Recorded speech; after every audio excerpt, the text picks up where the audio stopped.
만일 우리가 승리가 100% 보장된 싸움에서 실패한다면 우리 마음이 어떻게 될까요?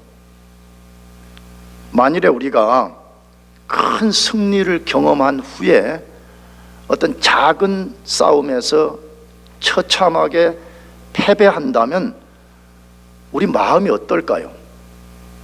모르긴 해도 그 어떤 패배보다 마음이 훨씬 더 쓰리고 아플 것 같습니다. 성경은 분명히 말합니다. 우리 모든 그리스도인들은 삶의 싸움에서 100% 승리가 보장되었다고 말씀합니다. 아멘이지요? 그렇게 말하잖아요. 우리 그리스도인들은, 그리스도 예수 안에 있는 우리는 삶의 싸움에서 100% 승리가 보장되었다고 말씀합니다. 그런데도 종종 우리가 패배하고 실패하고 넘어지는 것을 경험합니다. 왜 그럴까요? 성경은 100% 우리가 승리할 수 있다고 말하는데 왜 우리는 패배하고 실패하고 넘어지냐 하는 것입니다. 왜 그런 것이죠? 오늘 본문에서 그 이유를 아주 잘 알려주고 있습니다. 오늘 본문은 실패를 통해서 어떻게 우리가 실패하지 않는가를 알려주는 말씀이에요. 이 말씀의 백그라운드는 우리가 잘 알잖아요. 이스라엘 백성들이 가나안의 첫 성이고 가장 강력한 성인 여리고성을 성공적으로 정복했습니다. 그런데 두 번째 성인 아이성을 점령하는 데 실패했습니다. 아이성은 여리고성에 비해서는 훨씬 작은 성이었습니다. 이스라엘은 정복에 실패했을 뿐만 아니라 아주 비참한 결과를 맞이했다고 길게 소개하고 있습니다. 그러면 그 비참한 결과가 무엇이라고 말해요? 한 5가지 정도를 소개하는 것 같아요. 첫 번째로는 이스라엘 백성이 36명 죽었습니다. 몇 명 죽었다고요? 36. 여러분, 한 명만 죽어도 아픈 거잖아요. 한 명만 죽어도 고통스러운 거잖아요. 그런데 36명이 죽었습니다. 그것도 첫 번째 가장 강력한 성을 무너뜨릴 때는 한 명도 죽지 않았습니다. 근데 아주 작은 성을 공격하러 가서 36명이 죽었습니다. 결코 작은 일이 아니었습니다. 두 번째로 이스라엘 백성은 정복자들이 아니라 도망자들이 되었습니다. 이스라엘은 진군에 나가는 정복자들이었습니다. 그런데 아이성 전투에 실패하면서 그들은 도망자들로 전락해버렸습니다. 그 사실을 여호수아서 7장 5절 상반절에 이렇게 소개해요. 아이 사람이 그들의 36인쯤 죽이고 성문 앞에서부터 스바림까지 쫓아와서 내려가는 비탈에서 쳤으므로 이렇게 되어 있습니다. 이스라엘은 정복자들이 아니라 패배자요 도망자가 되었다고 말하고 있습니다. 세 번째로 이스라엘 백성의 마음은 아주 비참해졌다고 되어 있습니다. 7장 5절에 백성의 마음이 녹아 물같이 된지라 이렇게 되어 있습니다. 여러분, 여호수아서를 우리가 설교하면서 들었잖아요. 원래 물같이 된 마음은 적들이 가진 마음이라는 걸 우리가 알고 있잖아요. 가나안 족속들이 가졌던 마음들이었습니다. 그런데 오늘 본문에 보니까 이스라엘 백성의 마음이 녹아 물같이 된지라 이렇게 되어 있습니다. 하나님 없는 백성들이 가져야 되는 마음, 하나님 없는 백성들이 가져야 되는 삶의 상태를 하나님의 백성들이 지금 다 고스란히 안고 있다 그렇게 되어 있습니다. 우리는 알잖아요. 가나안의 강력한 족속들이 마음이 물처럼 녹아버렸다. 왜 그랬죠? 그들이 하나님이라는 신의 역사를 소문으로 들었다 그랬잖아요. 홍해를 가르고 이스라엘 백성을 출애굽시키고 광야의 적들인 시온과 옥이라는 왕들을 진멸시켜버리고 요단강을 가르고 진군에 들어올 때에 가나안 족속들의 마음은 물처럼 녹았다 그래 되어 있습니다. 그런데 이제 이것이 반대로 되어버렸습니다. 이스라엘 백성들의 마음이 물처럼 녹았더라 그렇게 되어 있습니다. 네 번째로 이스라엘의 지도자인 여호수아가 크게 낙심되었더라 그렇게 되어 있습니다. 여호수아 7장 6절 이하를 읽어보게 되면 여호수아가 하나님께 원망을 쏟아놓기 시작합니다.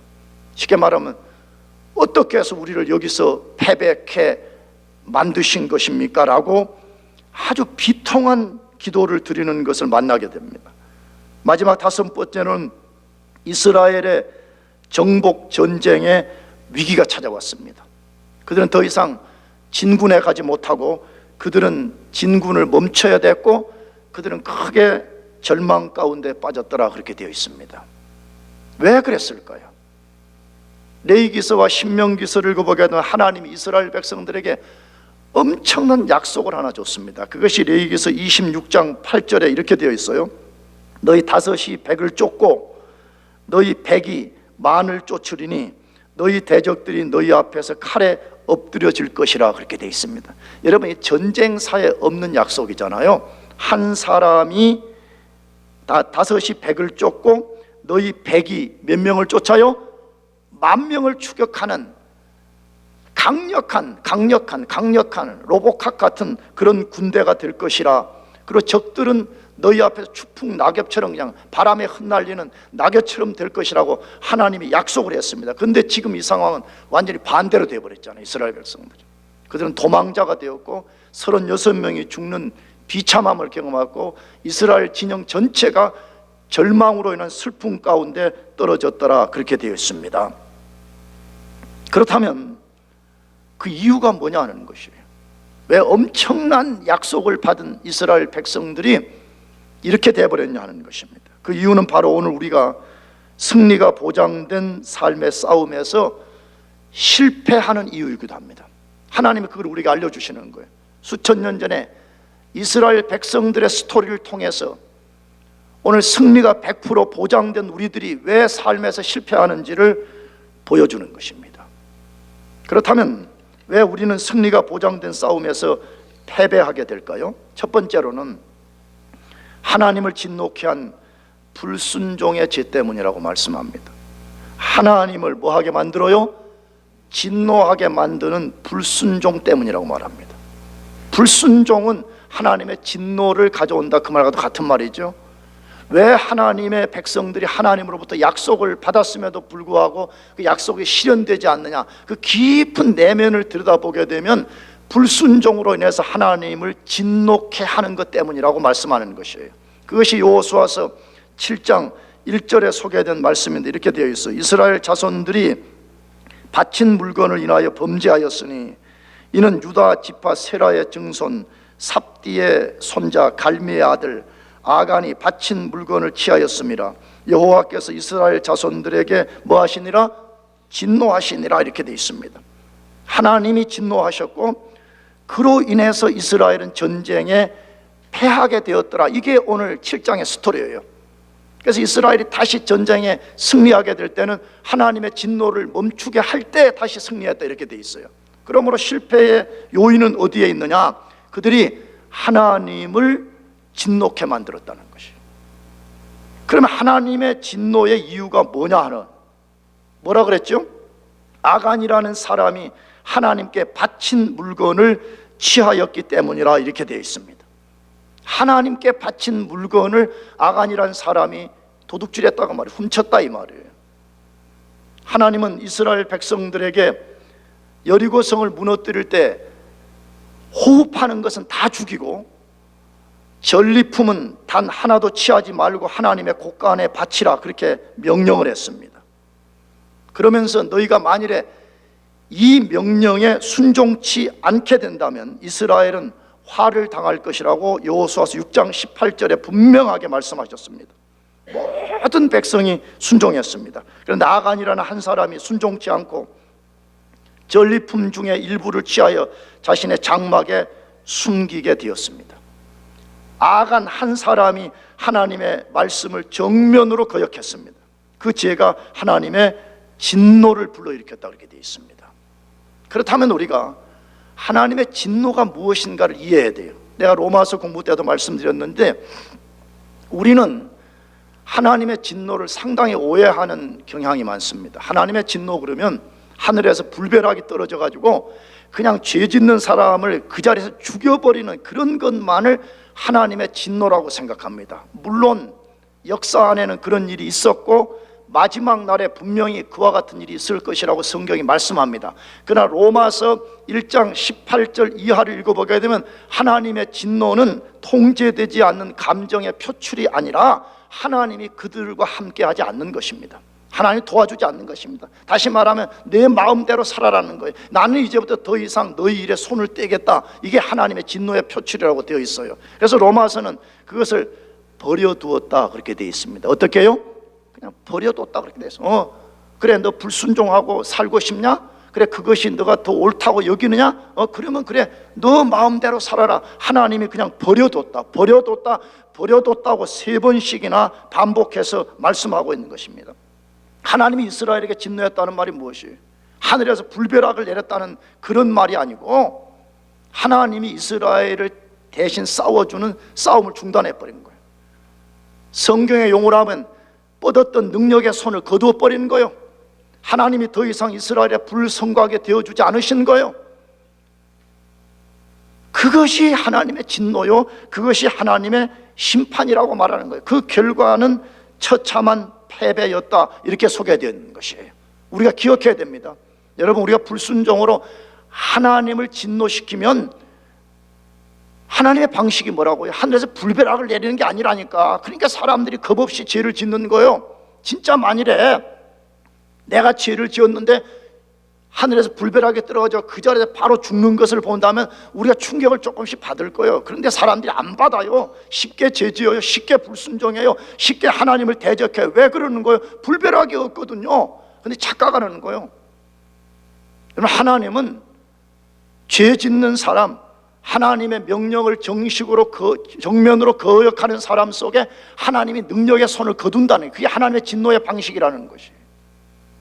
그러면 왜 아간은 죄를 범했냐 하는 거예요. 왜 아간 한 사람이 죄 범했냐 이거예요. 하나님의 명령을 중하게 여기지 않았기 때문에 그렇습니다. 어떤 면에서 중하게 여기지 않았어요? 아니, 이 많은 전리품 중에서 내가 하나를 취하고 그 다음에 내 한 사람이 그럴 죄를 짓는 것이 무슨 문제가 되며 하나님이 그거 알겠냐는 거예요. 한 이스라엘 백성들이 뭐 얼마인지는 정확하게 모르지만 대충 한 100만 명쯤 될 것 같아. 뭐 200만 명이라고도 뭐 넓게는 잡고 있지만 그 뭐 내가 지난번 설교 때 말씀드렸잖아요. 여리고성을 100만 명만 잡아도 100만 명이 한꺼번에 돌 수가 없어요. 너무 숫자가 많아서요. 근데 우리는 생각 없이 그냥 100만 명이 다 돌았을 거라 그렇게 여기는데 여리고성의 크기에 비해서 100만 명이 한꺼번에 돌 수가 없는 상황이거든요.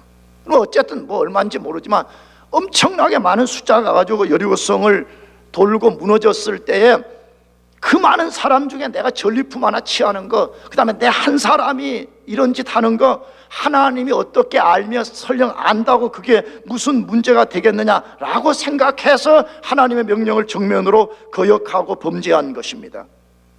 여러분, 이것은 누가 쓰는 전략이에요? 사단이 쓰는 전략입니다. 이것은 죄가 우리를 유혹하는 방법입니다. 사단과 죄가 우리를 넘어뜨리는 1차적 방식이 뭐예요? 유혹을 하는 거잖아요. 야, 그거 해라. 너가 그거 한다고 무슨 문제가 되겠냐? 너 한 사람이 그런 거 한다고 그게 무슨 문제가 되겠느냐? 설령 너가 그렇게 한다고 하나님이 그것을 아시겠냐? 하나님이 아신다고 할지라도 하나님 봐줄 거다. 왜? 사람들은 다 그렇게 조금씩 죄 짓고 조금씩 다 불순종하고 조금씩 다 언더 테이블하고 조금씩 다 슬쩍하고 그렇게 사는 거니까 다 하나님이 그거 봐주시지 않겠느냐? 그렇게 접근하는 것이에요. 아담과 하와를 타락시킬 때 똑같은 방법 쓴 거 아니에요? 사단이 찾아와서 뭐라고 말했어요? 너 선악과 따먹어도 된다. 너 따먹으면 안 죽는다. 그러나 우리가 알죠? 하나님 뭐라고 말씀했어요? 그것을 따먹는 날은 정령 반드시 뭐 할 것이다? 죽을 것이라고 말씀했잖아요. 여러분, 결과가 뭐죠?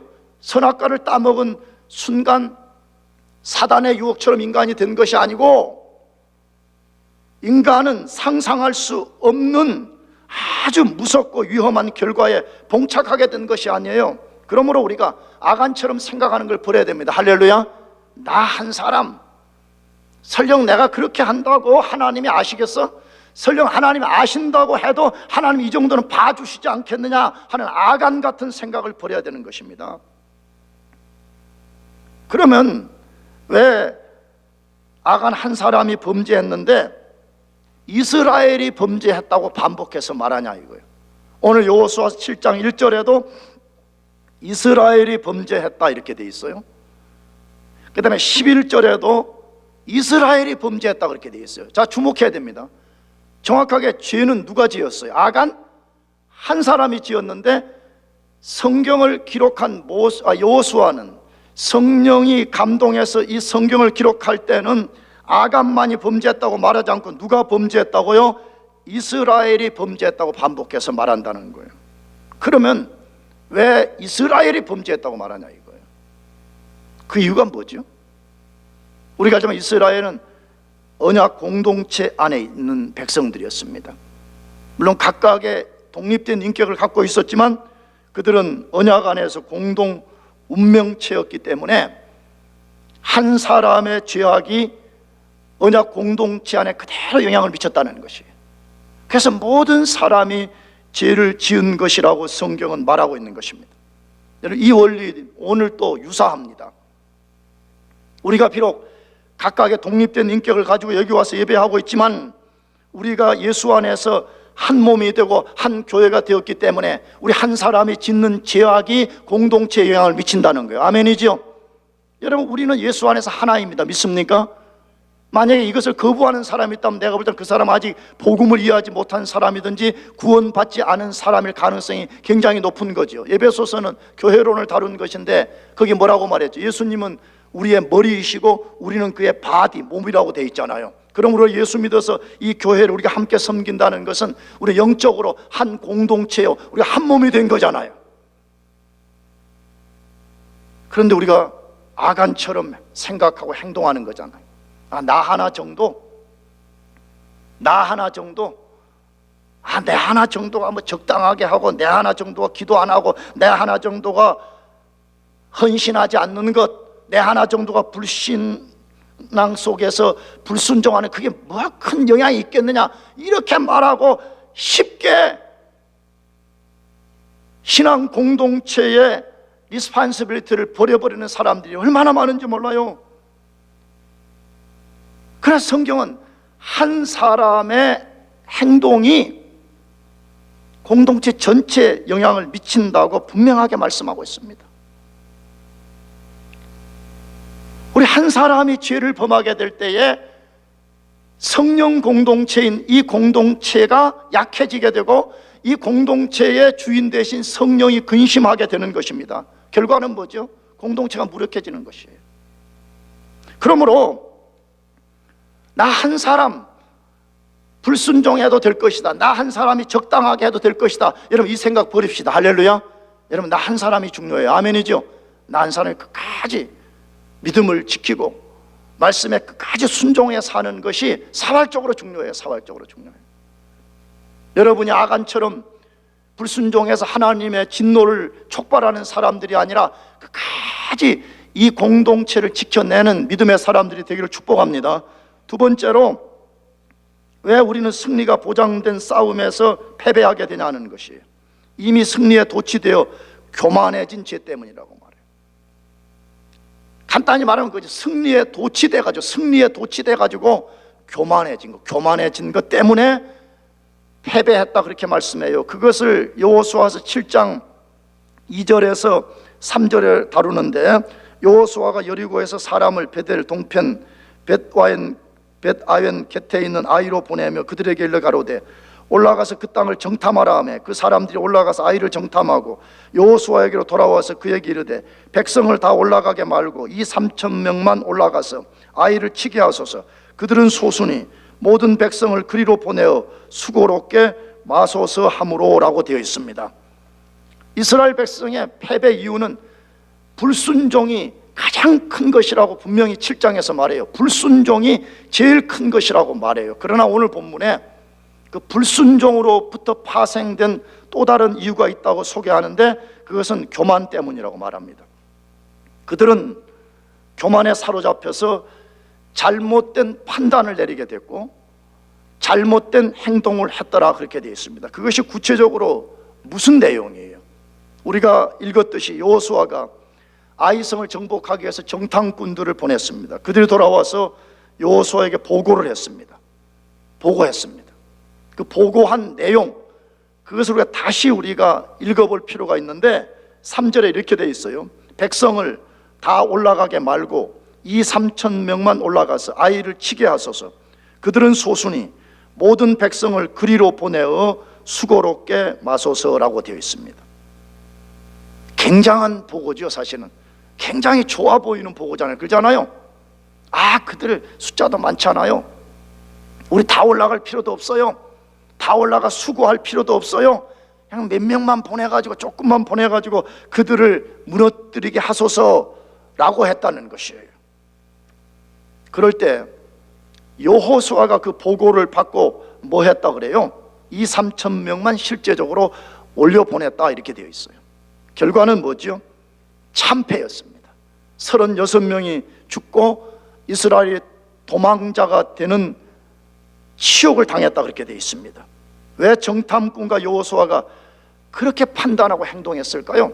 왜 정탐꾼들은 다 올라갈 필요가 없다고 말했고, 그 보고를 받은 여호수아조차도 그래 다 올라갈 필요가 없겠다라고 판단하고 행동했냐는 것입니다. 승리에 도취됐기 때문에 그랬습니다. 뭐에 도취됐다고요? 승리. 어떤 승리예요? 가나안 땅의 첫 성이고 가장 강력한 여리고성을 정복했습니다. 여러분 얼마나 기뻤겠어요? 얼마나 이 쾌감이 컸겠어요? 왜? 여리고성의 첫 성이고 가나안 땅의 첫 성이고 가나안 땅에 있는 가장 강력한 성이었습니다. 엄청난 승리에 고무된 눈으로 아이성을 봤을 때 너무 작게 보였고, 그 성을 정복하는 것은 우리말로 하면 식은 죽 먹기보다 쉽다고 생각한 것입니다. 그러나 잘 생각해 보세요. 어떤 전쟁이든 간에, 혹은 아무리 작은 전쟁이라도 쉬운 것이 어디에 있겠습니까? 적이 우리를 노려보고 적이 우리를 어게인스트 하겠다고 한다면 어떤 전쟁이든지 쉬운 전쟁이 어디에 있겠습니까? 모든 전쟁 앞에서는 최선을 다해야 되고 모든 전쟁 앞에서는 겸손해야 되잖아요. 아멘이지요?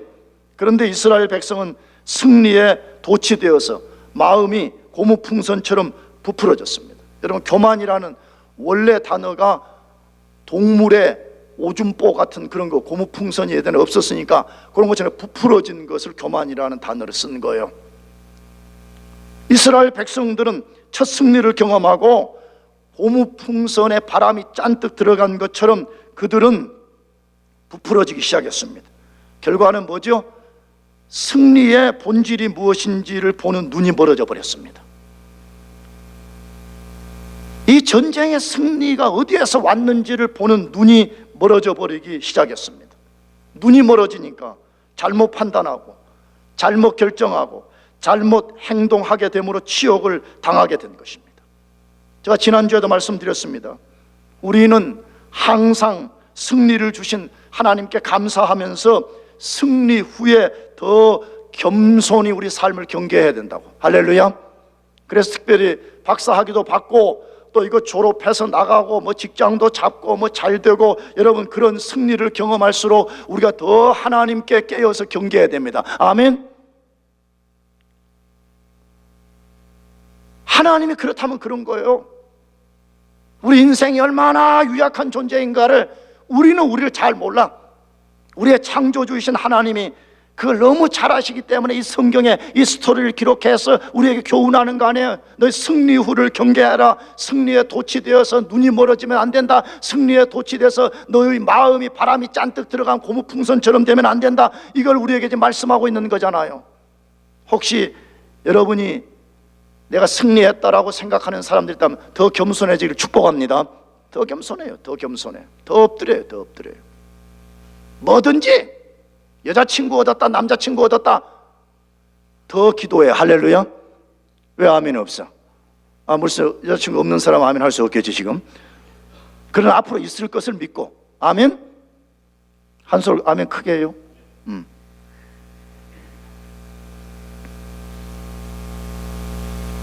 왜 정탐꾼들과 여호수아는 그렇게 판단했을까요? 두 번째는 자기 확신에 빠졌기 때문에. 누구 확신에 빠졌다고요? 자기 확신에 빠졌어요. 어디서 그 사실을 알 수가 있어요? 정탐꾼들은 이렇게 말했다고 되어 있죠? 그들은 소수니라고 했습니다. 그들은 뭐라고요? 소수다, 얼마 안 된다, 이렇게 말했다는 거예요. 우리가 다 올라가 수고할 필요가 없다라고 보고했다고. 여러분 잘 생각해 봅시다.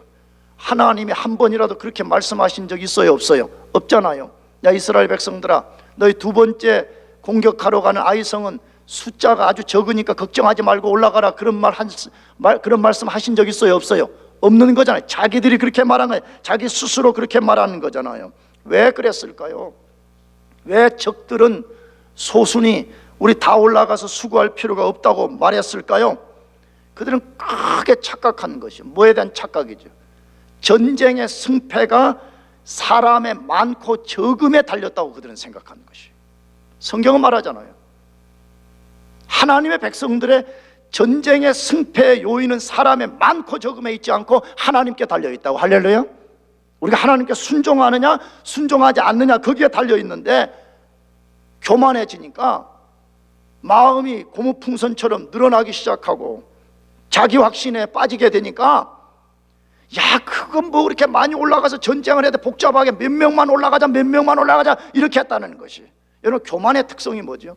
교만은 하나님으로부터 자기를 멀어지게 만들고요, 유한한 자기를 과신하게 만드는 게 교만이잖아요. 에덴 동산에 아담 하와가 그런 거잖아요. 하나님 왜 따먹지 말라 그런 거예요? 왜 선악과 따먹지 말라 그런 거예요?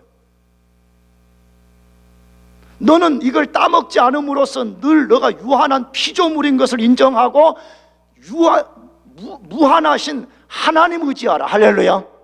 근데 사단이 와가지고 뭐라고 부추긴 거예요? 너도 무한자가 될 수 있다는 거야. 너도 하나님 될 수 있다는 거잖아. 너도 따먹으라는 거잖아요. 유혹에 딱 사로잡히니까 하나님 꼭 그렇게 뭐 열성적으로 의지하고 섬길 필요 없잖아. 나도 나를 지탱할 수 있잖아. 이렇게 된 거예요. 지금 이스라엘 백성이 똑같이 되는 거예요. 교만해지니까 마음이 부풀어지기 시작하고 눈이 멀어지고, 그때부터 하나님 필요 없다는 거, 내 힘으로 할 수 있다는 거, 우리 힘으로 얼마든지 적들을 무너뜨릴 수 있다라고 생각하게 되는 것이에요. 그런 사람은 반드시 망합니다. 그런 사람 뭐 한다고요? 패배하게 되어 있다고 성경이 말하는 것이죠. 그것을 잠언 18장 12절에도 말씀해요. 사람의 마음의 교만은 멸망의 선봉이요 겸손은 존귀의 앞잡이니라. 사람의 마음의 교만은 멸망의 뭐라고요? 쇼컷이라고 말해요. 너 빨리 망하고 싶냐? 많이 교만해지라는 거예요. 아멘? 아멘 하면 안 되겠지. 여러분, 그러므로 우리가 다시 우리가 무엇인가 잘 된다고 생각할수록 하나님 앞에 겸손해야 됩니다. 할렐루야.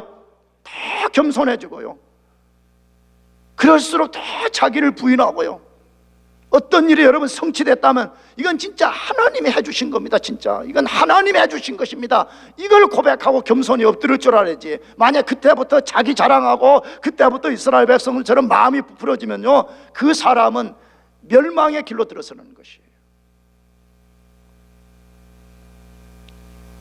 나도 여러분도 하나님이 어떤 승리를 주시면 깊이 감사합시다. 그러나 그 속에서 다 겸손해지는 거예요. 아멘. 다 겸손해지는 것이에요. 마지막 세 번째로, 왜 우리는 승리가 보장된 싸움에 실패하는 것이 하나님께 묻지 않고 사람을 의지한 죄 때문이라고 말해요. 하나님께 묻지 않고 누구 의지한다고요? 사람 의지하는 거예요. 다른 말, 기도하지 않는다, 기도하지 않기 때문에 무너진다 이 말이에요. 그거 어디서 다뤄요? 여호수아 7장 4절에서 5절 말씀이잖아요. 백성 중 3,000명쯤 그리로 올라갔다가 아이 사람 앞에서 도망하니 아이 사람이 그들의 36인쯤 죽이고 성문 앞에서부터 스바림까지 쫓아와서 내려가는 비탈에서 쳤으므로 백성의 마음이 녹아 뭐같이 된지라? 물같이 된지라라고 되어 있습니다. 이 말씀에 무슨 기도라는 내용이 어디 있냐? 여러분 혹시 항변할지 모르겠어요. 그럼 이 말씀을 잘 읽어보면 이 속에 뭐가 들어있어요? 여호수아가 아이성을 정복하기 위해서 적은 숫자를 올려보낸 근거와 그 결과가 무엇인가를 여기에 지금 보여주잖아요. 파병 근거, 적은 숫자를 파병한 근거가 뭐냐 하는 것이죠. 그것은 정탐꾼들의 보고와 자기 판단이었다, 그렇게 되어 있습니다. 암시하고 있는 거예요 지금요. 승리에 도취된 정탐꾼들과 여호수아는 철저히 자기들의 판단을 결정의 근거로 삼았던 것입니다. 그 결과는 무엇이라고요? 이스라엘 백성이 36명이 처참하게 죽는 거였습니다. 이스라엘이 정복자가 아니라 도망자가 되었다라고 지금 말하고 있는 것입니다. 그런데 우리가 이 대목에서 눈여겨볼 것이 있습니다. 적들이, 아이성의 사람들이 이스라엘을 어디서 쳤다고 말해요? 그 성경에 뭐라고 됐어요? 어디에 쳤다? 말해 크게 뭐라고요? 더 크게 뭐라고? 왜 상근이만 하냐? 어디에서 쳤다고요? 비탈길에서 쳤다, 이렇게 돼서 비탈길에서 쳤다. 내가 자주 도전하지만 아니 그냥 성경 이렇게 써도 되는 거 아니에요. 그냥 아이성 사람들이 와가지고 이스라엘 군대 36명 잔인하게 죽여버렸더라, 이렇게 써도 되잖아요. 근데 꼭 왜 거기 비탈에서 쳤다라는 표현을 하냐는 것이에요. 제일 먼저는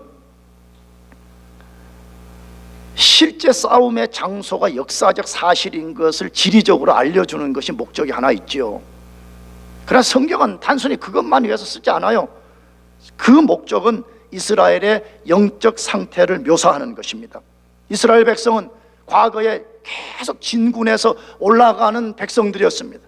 그런데 아이성 전투에서는 그들이 비탈길, 다시 말하면 내리막길로 치닫는 그러한 백성들이 되었다, 그렇게 말해요. 성경을 잘 읽어봐요. 많은 곳에 지리적 묘사를 통해 가지고 영적 묘사를 쓰는 것이 굉장히 많아요. 요나서가 대표적으로 하나인데, 요나가 하나님의 명령에 불순종해서 그가 잘못된 길로 내려갈 때 요나서 1장은 계속 그가 내려갔다고 돼 있어요. 거기에요. 우리 성경은 하나가 조금 번역이 그런데 거기 보게 되면 계속 그거는 다시스로 내려갔다, 그 다음에 배 밑창으로 내려갔다, 그 다음에 마지막에는 고기 뱃속에 내려갔다, 이걸 써요. 자꾸 내려갔다를 쓰는 거예요. 왜 그러는 거예요? 하나님의 백성들이 하나님 말씀에 불순종하게 되면 그때부터 눈으로 보기에는 올라가는 것처럼 보이지만 영적으로는 내리막길을 치닫고 있다는 것을 말하는 것이에요. 여러분, 그 결과는 뭐라고요? 그들의 마음이 물처럼 녹아버렸다는 거죠. 비참하게 됐다는 거예요. 요즘 심리학 용어 다 동원하면 난 잘 모르겠지만 그 얼마든지 쓸 수 있잖아요. 아주 비참한 거예요. 겉모습은 번지르한데 내면은 처참 그 자체가 되었다, 그렇게 말하는 것이에요.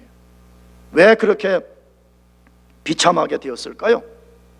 왜 이스라엘 백성들이 100% 승리가 보장되어 있음에도 불구하고 그런 처참한 백성들로 전락해 버렸어요? 그 이유를 알려면 우리가 반드시 눈여겨볼 것이 있습니다. 여호수아가 언제 기도했는가 하는 것이에요. 여호수아 언제 기도했다고 그래요? 이 7장을 읽어보게 되면 전쟁에 처참하게 패한 후에 비로소 기도했더라, 그렇게 되어 있습니다. 아이성을 정복하기 전에 기도했다는 사실이 단 한 번도 언급되어 있지 않습니다. 이것이 여호수아의 치명적 실수였고 이스라엘 백성들의 치명적 실수였습니다. 여러분 잘 보세요. 지금까지 전쟁에 승리할 수 있는 요인이 어디에 있어요? 이스라엘 백성이 잘 싸워서가 아니잖아요. 아멘이죠? 이스라엘 백성이 전략이 좋아서가 아니었잖아요. 하나님께 기도하면 하나님이 이렇게 하라고 하면 거기 순종하면 하나님이 대신 싸워주고 하나님이 앞서 싸워주셔서 이스라엘이 승리한 거잖아요. 근데 전쟁에 승리하고 나니까 도취돼가지고 기도 그런 거 꼭 필요하냐는 거예요. 이제 우리 1차 목표 성취하지 않았냐 이거요. 기도하지 않았습니다. 철저하게 정탐꾼들이 와서 보고한 것에 근거해서 여호수아가 결정을 내리게 된 것입니다. 여러분, 만일에 비록 정탐꾼들이 잘못된 판단에 의해서 보고를 했을지라도 여호수아가 기도했다면 어떻게 되겠어요?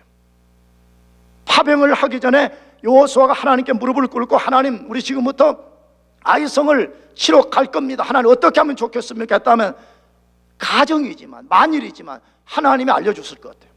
안 된다. 왜? 지금 이스라엘 진영 안에는 아간이라는 범죄자가 있어서 내가 너희를 돕지 않는다. 하나님이 분명히 알려줬을 거예요. 하나님이 알려주신 다음에 이 죄 문제를 척결하기 전에는 절대 너희는 승리할 수 없다. 너희는 머물든지 아니면 어떻게 하든지 하나님이 방법을 알려주시지 않았겠습니까? 왜? 거기까지 인도하신 하나님이 이스라엘 백성을 거기서 죽이려고 인도한 거 아니잖아요. 그런데 하나님께 기도하는 것이 없었더라, 그렇게 되어 있습니다. 우리가 7장을 이제 다 읽어보면 나오지만 여호수아가 엄청난 값을 지불한 후에 36명이 죽고 이스라엘 공동체가 처참해진 그 이후에 비로소 기도의 자리로 돌아왔다, 그렇게 돼 있어요. 그래서 그 앞으로 우리가 읽을 거지만 처참한 기도를 여호수아가 드린 거예요. 그런데 그 기도를 아주 돋보이는 단어 하나가 있는데 여호수아 7장 16절 상반절 말씀이에요. 이에 여호수아가 아침에 일찍이 일어나서라고 되어 있습니다. 이것은 기도의 모티프, 컨셉 안에 들어있는 것이에요. 이에 여호수아가 아침에 일찍이 뭐 했다고요? 일어났다고 되어 있어요. 여러분, 이 말씀은 분명히 바로 문자적으로 기도로 적용하는 것은 어려움이 있을 수 있습니다. 그러나 이것이 구약의 테크니컬 워드입니다.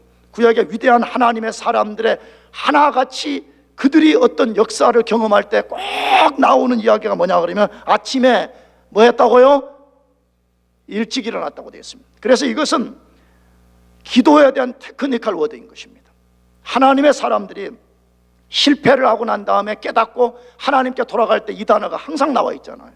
아브라함이 그의 아들 이삭을 모리아산에 바칠 때도 이 단어 나오잖아요. 아침에 일찍 일어났다고. 모세가 이러한 단어를 수많이 우리에게 알려주고 있잖아요. 뭘 소개하는 것이에요? 기도하지 않으면 우리가 무너진다는 것이에요. 아니 무슨 기도를 무슨 사람 많이 모아가지고 세력 과시하는 게 아니잖아요. 무슨 기도가 내가 바리새인처럼 많이 해가지고 내가 사람들한테 과시하려고 기도하는 거 아니잖아요. 여러분 잘 봐봐요. 왜 이스라엘 백성들의 기도가 없었어요? 기도하지 않으면 교만해지고요, 교만해지면 기도하지 않게 되고요, 기도하지 않으면 하나님 뜻을 알 수 없고요, 기도하지 않으면 하나님의 인도를 받을 수가 없습니다. 기도하지 않으면 그때부터 자기 자신을 의지하게 되고 하나님을 버려버리게 된다. 그 결과가 뭐라고요? 그것은 하나님의 손길을 경험하지 못하는 것이에요. 그것은 패배예요. 그래서 예수님도 우리에게 똑같은 메시지를 던졌잖아요. 시험에 들지 않도록 깨어 기도하라고요. 시험에 들지 않도록 뭐 하라고요? 깨어 기도하라. 오늘 박사학위 받고 떠나는 여러분도 늘 깨어서 기도해요. 아멘이죠? 그냥 자기 정탐꾼들과 여호수아처럼 자기 경험, 자기 상식으로 사는, 여러분 왜 그렇게 살라 그래요? 하나님께 깨어 기도하고요. 오늘 졸업하고 떠나는 대학부 여러분들, 방학해서 가는 여러분들 이제 할 일도 없잖아. 가서 깨어 기도해요. 아멘. 아멘 크게 해. 아멘. 좀 그래봐. 좀 아침에 뭐 할 일도 없잖아. 뭐 11시까지 자고 냉장고에 엄마가 뭐 해놨나 이래가 좀 맛없는 거 있으면 투덜투덜하고 제발 그러지 말고 아침에 일찍 새벽기도 딱 하고 2시까지 자. 할렐루야. 그거 좋지 않아. 원병이 아버지도 원병이 그렇게 해요. 알겠어요? 아버지 답변이 이거 좀 그러네. 원병이 아버지 새벽기도 밥도 주지 말아요. 알겠죠? 그동안 아들아 고생했다 하고 막 엉덩이 두드리지 말고 더 자라, 그냥 더 많이 먹어라 이렇게 그러지 말고 아침 5시 발로 걷어차요. 갔다 오라고. 새벽기도. 아빠는 안 가더라도. 아시겠죠? 다시 우리가 뭐가 잘 된다, 우리가 승리했다, 우리 승리 속에 있다, 여러분 그럴수록 우리가 더 깨어서 기도하고 더 하나님 앞에 겸손하고 더 우리 삶을 경계함으로써 하나님이 여러분에게 주신 그 승리를 지속적으로 누리고 살기를 축복합니다. 기도하겠습니다. 우리 같이 자리에서